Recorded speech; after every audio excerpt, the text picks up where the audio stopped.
کچھ لوگ کہتے ہیں ہمارے تو گناہ ہی اتنے ہیں بڑے بڑے، یہ تو معاف ہوں گے نہیں، یہ شیطان دھوکہ دے رہا ہے، یہ شیطان تمہیں رب سے دور کرنا چاہتا ہے۔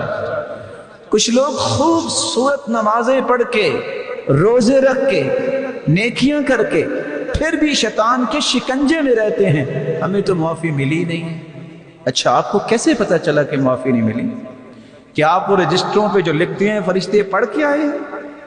کیا آپ کی طرف نعوذ باللہ کو وحی آ گئی ہے جس کا سلسلہ تو بند ہو چکا ہے کہ آپ کو تو معافی ملنی نہیں؟ دھوکہ ہے، شیطان تمہیں رب سے دور کرنا چاہتا ہے۔ یقین کر کے دعا کرو گے، توبہ کرو گے، اللہ اپنے وعدے پورے کرنے والے ہیں۔ شیطان کے دھوکے میں مت آئیے۔ شیطان چاہے گا کہ تمہیں بے یقین کرے کہ تمہیں تو معاف اللہ نے کرنا ہی نہیں۔ اللہ ذوالجلال تو شیطان کی بھی سنتا ہے۔ شیطان نے کہا تھا ربی انظرنی الی یوم یبعثون، اے میرے رب مجھے قیامت تک مہلت دے دے۔ اللہ نے تو شیطان کو بھی مہلت دے دی۔ تم اللہ کے سامنے جھکنے والے ہو، تمہیں میرا مالک کیسے محروم کرے گا؟ اور دوسرا دھوکہ جو آج امت کو دیا جاتا ہے، اللہ ان کو ہدایت دے جو لوگوں کو دھوکہ دیتے ہیں، اور دھوکہ بھی دین کے نام پہ۔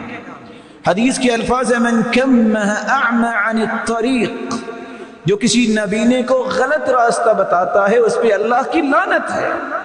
اس نے راستہ دنیا کا برا بتایا، تو جو جنت کا راستہ برا بتائے اس پہ کیا ہوگا؟ کچھ لوگ کہتے ہیں کہ رمضان کا جو آخری جمعہ ہوتا ہے اس میں قضائے عمری کر لیا کریں، جو نمازیں رہ گئیں، جو تم سے رہ گئیں، زیادہ سے زیادہ 100 نفل پڑھ لیں۔ یہ قضائے عمری، ہر نماز کے ساتھ 2 نمازیں اور پڑھ لیں جو پچھلی نمازیں رہ گئی ہیں۔ الا فلیتقوا اللہ، الا فلیتقوا اللہ ولیستحیوا علی انفسہم، اللہ سے ڈر جائیں اور حیا کریں۔ امت کو ایسی بات کا حکم دیتے ہیں جس کا حدیث میں تذکرہ نہیں ہے، جس کا قرآن میں تذکرہ نہیں ہے۔ توبہ کا پھر کیا معنی ہوا؟